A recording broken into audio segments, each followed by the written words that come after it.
Alors, la partie objection qui sera un peu plus courte que les deux autres, mais qui est évidemment essentielle parce que tu vas avoir un retour de la part de la personne en face de toi qui sera toujours, en tout cas au début, sur la défensive.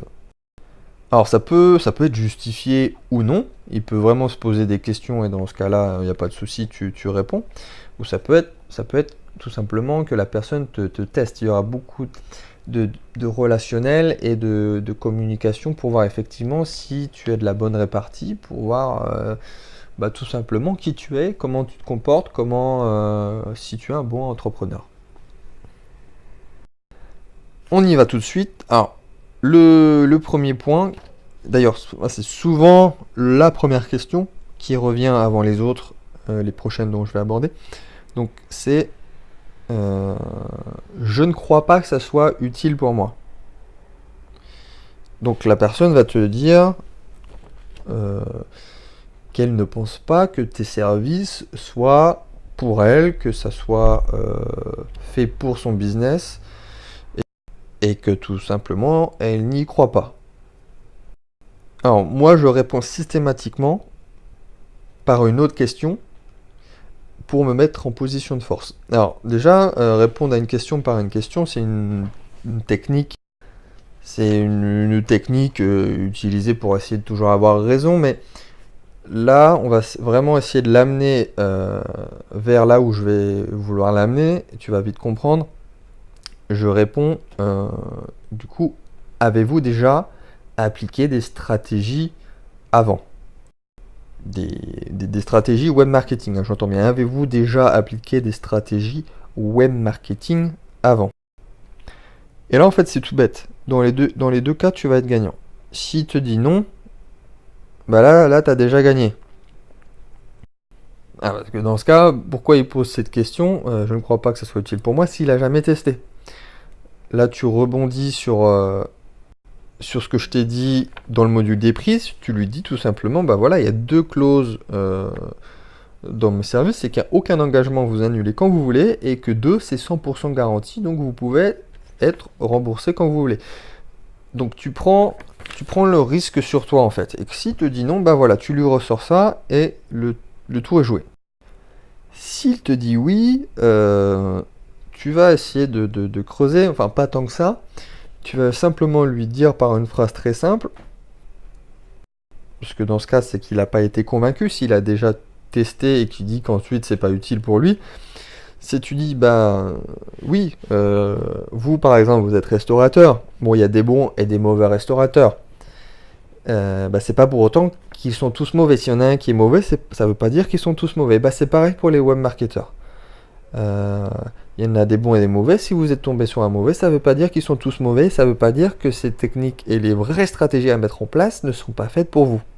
Donc ça fait mouche à chaque fois. Et donc, tu lui demandes à quel point ça a affecté son business.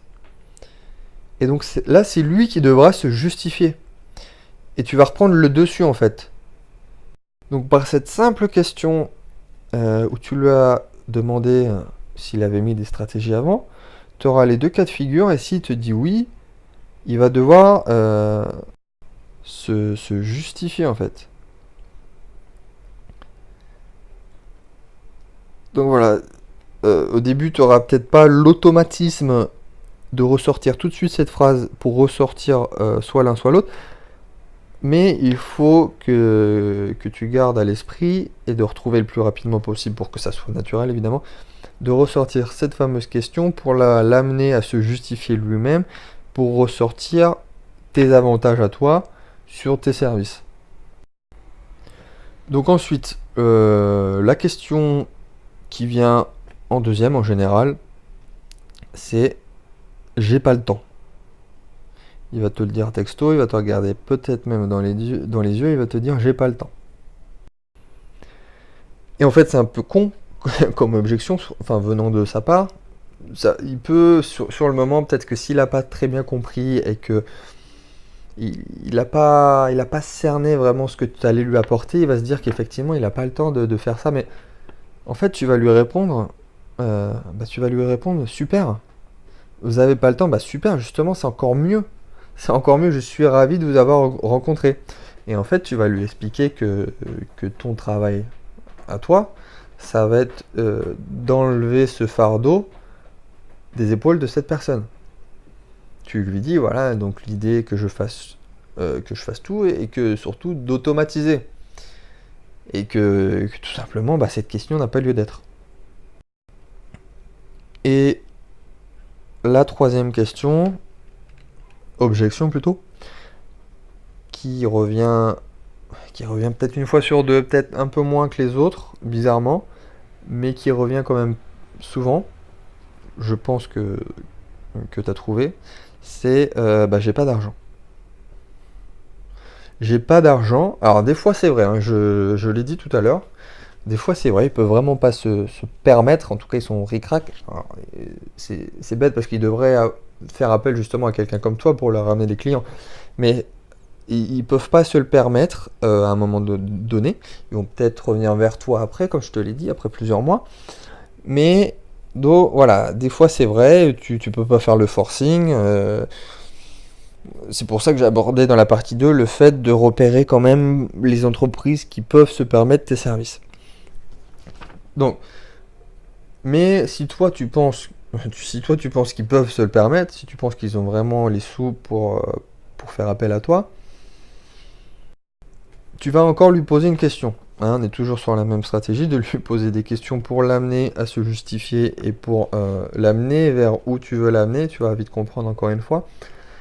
Et bah, tu lui dis, je comprends, mais laissez-moi vous poser une question. Combien vous coûte un client? Alors, il y a des réactions différentes. Là, il va peut-être te regarder avec des grands yeux, mais comment ça, combien me coûte un client? Oui, oui, bah, combien un client lui coûte par rapport à son budget marketing? Parce que j'espère quand même qu'il a un budget marketing, même s'il n'est pas très élevé. Même si c'est pas forcément que de l'argent, ça peut être son temps aussi. Combien de temps vous passez à essayer de ramener des nouveaux clients? Combien de temps vous passez à essayer d'écrire des mails s'il en a, parce que voilà, c'est vraiment très rare. Combien d'argent il met sur la table? Combien, s'il fait de la pub Facebook, qui fait comme tout le monde, il fait des boosts alors qu'il faut surtout pas faire ça. Combien d'argent, voilà, combien vous coûte un client? Alors déjà, s'il sait pas, s'il dit ouais, j'en sais rien, déjà, bah, faut lui faire comprendre bah, qu'il est mal barré, parce que s'il peut pas calculer combien ça lui coûte, il peut pas calculer sa rentabilité. Et c'est la première des premières choses à faire dans un business, c'est vraiment de tout calculer, d'avoir tous les chiffres pour voir évidemment si c'est rentable. Donc s'il te dit ça, qu'il en sait rien, c'est quand même rare qu'il te réponde ça, mais s'il te dit ça, voilà, faut bien lui faire comprendre que bah, pour un chef d'entreprise, il est très mal barré s'il en sait rien. Et s'il te répond une question, il va te dire, voilà, il va te dire X euros ou Y euros par client. J'en sais rien. Et forcément, ça va être quand même élevé. Il va te donner un chiffre, mais qu'importe le chiffre, en plus, tu n'as même pas besoin de réfléchir par rapport au chiffre qu'il va te donner. Mais ça va être plus élevé par rapport aux techniques que toi tu connais, que tu vas connaître par rapport au prochain module. Et toi, tu vas lui répondre, bah je peux vous avoir des clients pour une fraction de ça. Je peux vous avoir des clients pour beaucoup moins cher, pour un dixième de ça, pour un centième de ça. Et donc, encore une fois, par rapport à la question que tu vas lui poser et ce que tu vas lui démontrer, il pourra, voilà, il game over et il pourra plus rien dire. Donc voilà, j'ai abordé les trois objections qui reviennent assez souvent, donc je ne crois pas que ça soit utile, j'ai pas le temps, j'ai pas d'argent. J'ai rarement eu d'autres questions, enfin c'était plus ou moins tourné vers ces trois aspects-là, hein, l'argent, le temps et l'utilité. Ça peut être tourné d'une différente façon, hein, mais c'est toujours vers ces axes-là. Si toi tu te trouves piégé par une question à un moment donné ou que tu sais vraiment pas quoi faire, alors, comme je l'ai dit, essaye pas de mentir, mais essaye tout simplement de réexpliquer pour pas te mettre dans une sale situation, de réexpliquer autrement tes services et les bénéfices que ça apporte. Donc pourquoi pas non plus à redire les trois points là, donc effectivement que c'est utile, que toi, ça lui fait gagner du temps, que tu lui enlèves le fardeau, et qu'en plus, que ça lui fait ramener des clients pour une fraction du prix que ça lui coûte déjà.